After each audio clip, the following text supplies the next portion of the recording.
Welcome to Men, Sex, and Tantra. Discover what your parents, porn, and religion never taught you about being a man and having extraordinary sex. Get ready to have your mind blown and your world rocked. And we are back, and it's Men, Sex, and Tantra. And I'm still hanging with Ian.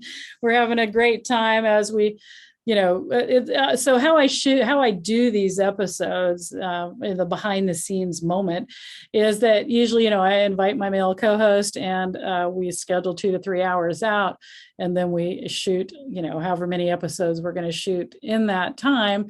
And I think the cool thing about that is that we're riffing off it, like literally we're having the conversation, which leads then to, oh my God, let's talk about, let's hit that more. Let's do this more. So I think that can add some flow through some of the episodes as well, versus sitting down and, shooting one at a time or scripting out the whole, because sometimes we do talk about subjects, but then they take on new lives as we get into talking with each other. So these are like fireside chats versus really scripted out podcast kind of styles. So you were inspired by our last episode to take us in what direction now, Ian? Yeah, you had talked about one of the biggest complaints. Maybe you said the biggest complaint. I can't remember, but you can correct me. You said one of the biggest complaints from women is feeling like they're being used, like basically their body's being used for a man to masturbate with. Yeah, that comes up a lot. And women feel, when they say that, I want to say this too, women feel badly when they say that, because they somehow think they're broken. Yeah. But it's a theme that's pretty reoccurrent, or shows up a lot. Right. And I think this is tying together so many things we've already talked about and bringing in some more, is this idea of, and even when we talked about feeling nourished or replenished after sex, after intimacy, this aspect that this is like a dynamic that the masculine is leading in and needs attention from all genders, from both sides, men and women. But it's this idea of energetically men really coming in and taking from the feminine. Once again, unconsciously. I think this really ties to our last episode of coming down. I think it's a perfect tie into that, because that's one form of taking. People I've worked with, once I pointed this to them, they're like, oh my gosh, I'm totally doing that. Like, I'm going into our intimacy, into our sexuality, and I'm just there to take something from them. Like, I'm there to come down in this way. And that's not the only way that it shows up. This also, I make up that one of the biggest struggles for men, for masculine energy right now, is being and feeling seen. Yeah. Being and feeling seen. I think one of the things I've encountered in myself the most and with other men is the inability to see ourselves. And obviously this isn't, I'm just speaking as a man from this perspective. I think it's women, obviously. I think all genders, all people probably experience this, but I see it a ton from the masculine, from men. And one way that we are programmed and taught to be seen or see ourselves is how much intimacy we get, or how often we get it, or how many people we have it with. This is a way that we in a fake way prop ourselves up. Right. So the sex act. Are you talking about the sex act? Yeah. It's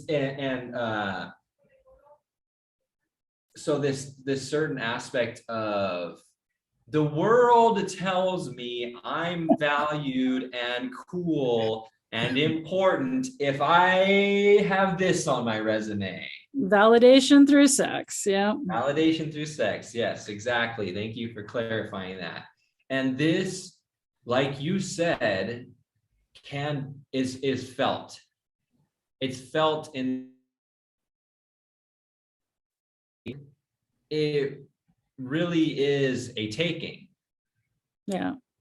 It's I am going to take something from you for me, whether that's to feel seen, whether that's to come down, whatever it is. Once again, this just being really unconscious, that men are, once again, I can see how programmed we are to do this act of taking. Right. And yet I know, because I adore men so much, that basically in the heart of it all, that's probably how they wouldn't roll. Like like you're saying, society is giving cues, and most men feel like as long as they attempted to give a woman an orgasm, then they're in the clear. And we've said this, like a lot of what we're talking about, guys, you need to understand that we're talking about subconscious patterns a lot of the time. Yes. Not that you as a person are a taker, not that you are just that jerk guy. And maybe you are that jerk guy. And that's okay. If you're listening to this, hallelujah, if you're that jerk guy. But most people that listen to this are not that guy. They're actually men who really, truly, truly want to understand how to do all of this stuff better. But you can still give a woman an orgasm or attempt to do it or whatever and take. So that doesn't let you off the hook. The whole in fact, in my world, that's too much pressure. If I know that the first thing a man is going to try to do is get me off so that he can have his, bypass me, please. Because wow, maybe I don't want to have an orgasm today. Yeah. Maybe that's not really what I'm looking for in this encounter. Right. But that's another program. Yeah. That's you're pointing right at it again, is how crazy is that? It's even an unconscious patterning. There isn't even a taking in your orgasm if I'm having sex with you. Right. There's still an energy of taking there present. Right. That it's like, I get to feel something if you have that experience. Oh my God. Yay! I had a client in a women's course once that said, everybody was asking questions and she pops her hand up and says, "Can you teach me how to not have an orgasm?" And I'm like, all the women are looking at her like, what? And she goes, it's like, she goes, I kid you not. I think my husband has a clicker beside the bed. She goes, he doesn't understand that my orgasms are triggered by anxiety because I have sexual abuse in my past. So she goes, literally, I'm having orgasms and he's clicking 2, 3. How many was that today, honey? Like she goes, like it's some awesome sauce when it's like, I want connection. I don't care about the fucking orgasm. Yeah. But once she's gotten off, he feels like he's the god. Right. So he's getting validation. This goes back to getting validation from this act that he really has nothing to do with, because she's told him this is a sexual trauma response. Yeah. I don't know why you're so excited about this. Right. And the more she's worried about it, the more it happens. And the more he's clicking the clicker thinking he's like super cool. It's like, oh my God. I love that you brought in really seriously and made it clear that we're not talking about conscious behavior. Right. That's so important. We're not pointing at this. I'm pointing at it in a way it's complete unconsciousness. Sure. Yeah. And the beauty in listening to these episodes, to this show, is to be curious. How does that exist for me? Yeah. Yeah. Because I'm sure like that guy thinks, nothing about it. Like, oh yeah, I'm just trying to be a good husband. And I heard that you're supposed to give your partner orgasms. 100%. The dude is kind. He's nice. I've worked with him. He's not an asshole. He's not a taker. Yeah. None of these guys are actually takers. Right. They don't realize. Right. And the women couldn't, like, you could say, well, why doesn't some woman actually tell me this? Because most women know they're dissatisfied, but they don't understand why, and they don't want to be bitchy or controlling or tell you what to do all the time. So everybody's in this together. Right. And no matter what gender you identify with or how you identify, all of us people have issues that are subconscious programs and all of these things, trauma and whatever, together. So the whole point is we can all, so if this resonates with you in the reverse, it's your wife that's like that. She expects you to have an orgasm all the time and you don't want to. That's the similar type of thing. Taking your orgasm, your ejaculation means I'm super attractive or sexually desirable. So I got you off. And so now I'm cool. It works both ways. Yeah. Yeah. And then for me, it's been, because I really have seen this, been taught this from women. And it's opened my eyes so much to the ways that I do it. And yeah, at first there's guilt and like grief, like there's a feeling that's felt in seeing what I've been doing unconsciously, but it's part of the process of changing or creating, doing something different, because now that I see it, I don't want to do that anymore. I don't want to just take, and I can see all the ways that I do that. I can see all the ways that I feel validation, from a being with certain women. Like I'm working through that one intensely right now. Is I can see how me being with a very attractive woman lets me feel good about myself. It allows me to see myself. I struggle with seeing myself. So if I'm with a really attractive woman, I'm like, yeah, the world, everyone wants to be with her. That means something good about me. Oh, nice. Yeah. And now I can dismantle that. I don't want that. That's totally taking. Right. That's totally taking. That's totally using someone in this super unconscious way. It's all twisted and weird. There's energy leaking everywhere. It's all this. And so that, tying into other past episodes, it's like, so that I can be with what's true. Right. Am I with this woman because I want to feel good because she's on my arm? That's not true. That's some childish, concocted stuff that once I look at it and see it, it's like, me personally, I look at that and I go, I don't want that. That's not energetically clean to me. Yeah. And we're all in different stages of this. So there, a lot of men who call me after listening to a show are like, wow, I've never heard that before. Like I've never considered that before. That is blowing my mind. And that's okay place to be. You may be somebody who's like already tangling with this, and so that's cool too. And that it's all, explore. So what is this idea of I'm a taker, you've given a couple of ways. I don't want to jerk myself off, so I'm just going to use this person. there's like pretty blatant way. There's you're like, oh, I want the world to see me. I want to feel good about myself. Yeah. That I can bang this woman. I'm going to give her hers so I can get to mine. Like how fast can I get her off to get to mine is also a way of not really being in the in it in a way that's like, and is there such a thing? I love to tangle with this. Is there such a thing as non-transactional? Ooh. Right? I mean, Ooh. Right. Is there really, I do a lot of spiritual teaching, but I'm not your typical spiritual teacher because I like to go, I like to judge things like, yeah, what am I doing? That's called judging. What are my actions right now? I think is a pretty cool thing. Like, oh, is this transactional and is all transactional wrong? Right. I find it hard that things aren't actually I think most things are transactional, but operating at a subconscious level, where if we were to bring it to consciousness, all of us would get more of what we wanted. Right. What came up for me was 9.9. because when you said that, I was like, the only thing that leads me away from transactional is presence. Yes.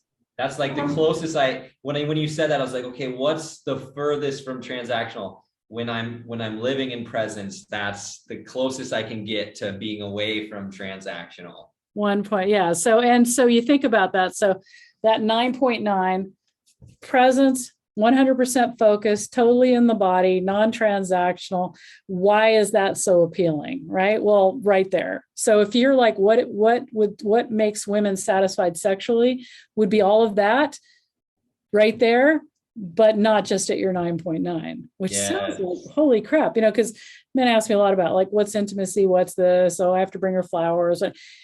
no, if a woman needs a whole bunch of preamble before sex, she doesn't actually like the sex she's having. Sorry, did I just say that? I love your provocative little plugs that you put in. And if people could see our interaction, could actually see this, it'd be funny. I may go to vlogging versus just podcasting, but yeah. So women are takers too. If I sit back and think about, my unconscious behaviors around men, like the assumption that because I had boobs, men would want to sleep with me. And that's a validation, right? Oh, here's a hot man. I'm going to go flash my boobs at him. And that's going to be like, because he's a man, he's of course going to be interested. And that's actually predator behavior too. And the whole Me Too movement had me going, hey, I'm sorry if you're my ex-lover or a man that I've done anything to here, I'm apologize. But women can do the same thing too, who they're sleeping with, what they're getting from that. So, okay, what are other ways we can take? So we can use somebody for validation. We can use somebody for medication tool to get off. What other ways? Those cover such a broad range, the validation and the medication.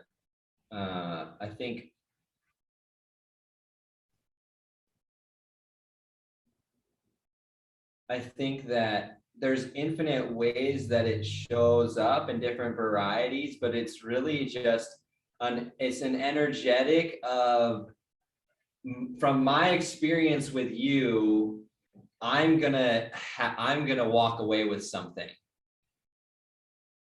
and I don't care I don't care about like what that means for you. Okay. It's like the unconsciousness that in this interaction, the unconsciousness, the habits, the programs that get created is, I'm going to walk away from this experience. Maybe it's for a fleeting second. Maybe it's just like there real quick, but whether it's I'm going to feel good about myself for a second. I'm going to feel safe because I'm not alone. I'm going to feel like I have control because I set out and did this and I did. There's like, I feel like there's an infinite of ways that it can show up, but it's really this energetic of, I'm going to get something from this. And I don't care if it's reciprocal unconsciously. Right. Well, that's where the orgasm, I gave her an orgasm. That's where you get to let yourself off a hook as a man, right? Even though, like, I can't tell you, like, if I were to tell you how many women are faking orgasms, you'd be like discouraged. I can't even imagine. Because they're like, oh, he's going to do this until I do, so I might as well do. And so we can move this along because, I'm not getting what I need out of this. Oh my God. Right. Okay. So now solution. Here's the problem is the taking. And, what is the solutions to this problem? Like, how do we... Awareness, we know. So awareness, like give yourself a moment to like 100% get real. You don't need to beat yourself up about shit. That's not purposeful. But the 100% real, like you said, oh, I noticed this woman this way. This is what. So then what do you do with that? Now that you have that awareness, what do you do with it? Yeah, I think what I want to say, and it's just like a furthering the awareness, is just taking this subject and being curious. What do I get? We're talking about sexuality. What do I get from sexuality? Do I get to feel seen? Do I get validation? Do I get to, orgasm and come down? Do I get to feel not alone? And so then I'm not scared. Like, really get curious. What do I get from sexuality, from intimacy with another human? And I think just from being curious about that is going to bring curiosity into more experiences and collecting more data. And once again, like you keep saying, is like, this isn't about telling anyone what to do. It's just like, hey, become aware of these things, and then you actually have a choice about it. And that's the real big thing, like operating from that aspect of choice. Like, so let's say you're lonely, and this is a lot for a lot of people, right? And so you're lonely and you're trading, you're commodity, you're trading, like for a woman, I'm lonely, I'm trading sex for this person being here so I don't have to feel alone. Okay. If you're aware of that, you don't set out with expectations that don't get met and make you feel worse. So what's the suffering is caused by unspoken agreement, agreements that aren't made, and expectations that aren't met. Yeah. Right. So if the agreement, could you imagine? I mean, I can imagine, like, I would do this, walk up to some guy and go, hey, I am super freaking lonely. I'm willing to trade a blowjob or sex for you hanging out in my bed for the next 3 hours. Okay? Like what? Like, or maybe he turns around and he goes, well, you know what? I'm actually feeling lonely too. We can actually skip the sex. Let's just go cuddle. Oh, I like this challenge. Right? Like, what are we looking for? And that's true. That really resonates for me because I'm really trying to step into this arena where I can voice that. I'm realizing where I do this to myself. I'm realizing sometimes I just want affection, touching. Yeah. Like my biggest love language is physical touch. Yeah. And I used to always mix it up with that needs to mean sexuality. And it's a stretch for me that I'm stretching into, that I can go, you know what? I just would like to watch a movie and like cuddle. Yeah. Yeah. Like that's a stretch for me. That feels really awkward and uncomfortable. And that I'm worried about what they're going to think about me. Oh, he's some creeper and he's just trying to sneak in this way. Yeah, because it's much cooler when he just wants to have sex. Or like, or that like,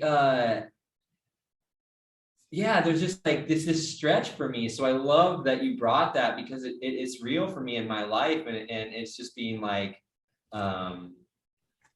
being more honest with ourselves and speaking that truth. I love that. Yeah. Well, that's your challenge then. I'm issuing that. I can't wait to hear how that throwdown happens when you just say to somebody, hey, I just want to watch a movie and cuddle. You game?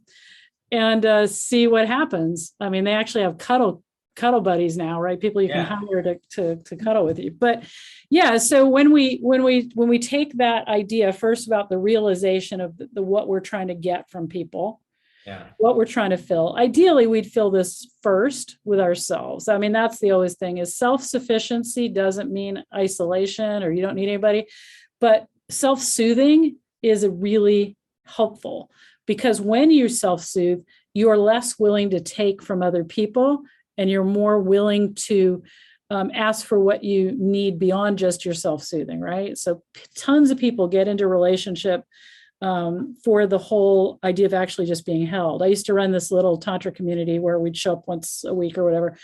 And when I got everybody just cuddling, like a cuddle party, touching and cuddling non-sexually, just affectionate, a bunch of the people that were single said they were no longer desperate to be in a relationship. And they realized, wow, I get into relationship so I can be cuddled. Yeah. I trade sex so I can be cuddled. Yeah. I do this so I can have sex. Yeah. I do that to get romance. And when I query women, like, do you actually like sex? Like, what about sex actually do you like? Most women actually want other things, but they're afraid that they can't get these other things. 100%. Right? Men's sexual healing book I did years ago. When men were able to say no to sex, all of their sexual issues went away. At the end of 6 months, when we got to the fact that the no, I didn't perceive this to happening. I just worked with 10 men for 6 months on sexual healing stuff. Yeah. At the end, what helped every man was his ability to say no, whether he was getting sex or not. I love that. And it changed everything because then they were able to say, oh, what is it I'm really looking for? Yeah. So I think we're on to something big here of what are you really looking for that you're taking, that you're going into taker mode versus asking, being brave enough to ask for it. Totally.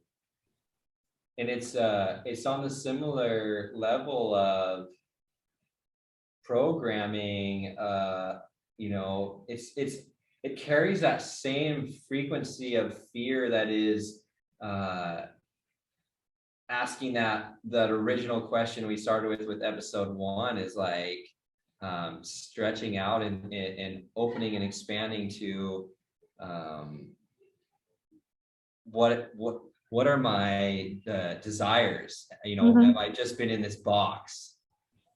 And questioning that and being curious, it's got that same feeling for me, and it's so potent. There's so much room to grow and be like, wow, I just want to cuddle. Whoa. That's really easy. But yeah. And if I've learned that comes, or intimacy is like all these programs get created and I'm just acting on them, and then it's just so worth looking into and seeing what might be able to change. Yeah. So you get nourished instead of, because that's where, if we're trading on commodities that don't actually give us what we really want, we always feel isolated, lonely, and depleted. Yes. And I think a lot of us want a lot of different things at different times. And wouldn't it be awesome if we all had the courage to ask for that? Yes. Pretty cool stuff. Pretty cool stuff. That's the stretch. That's the stretch. So takeaway from this would be, 1, become aware of what it is you're really trying to look for, right? Be aware of what you're actually wanting in that moment.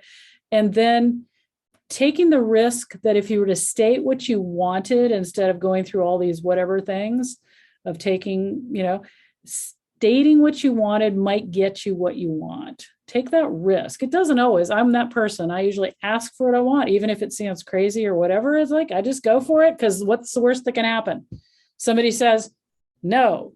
That's it. That's the worst that can happen. No, not with you. Not in a million years. I don't know, however worse it can come out. Like, not at this time. And that's when, if you have the ability to self-soothe, you can take the no's and be okay. And that's all for a different kind of episode. Great. So that was awesome. That's what we have to say about this, right? Don't be a taker. Get what you need instead of having to take, subversively taking. Ask for what you need. Yes. Yeah, and I look at you all, look like you're ready to take on that challenge. I'm looking at your face. If you can see his face now, he's kind of like, cuddling. Could I get this? We'll let you know if Ian's not on some episode when he finally does this. I'll let y'all know how that all turned out. Yeah. All right. Thanks, everybody. We'll see you again. Bye.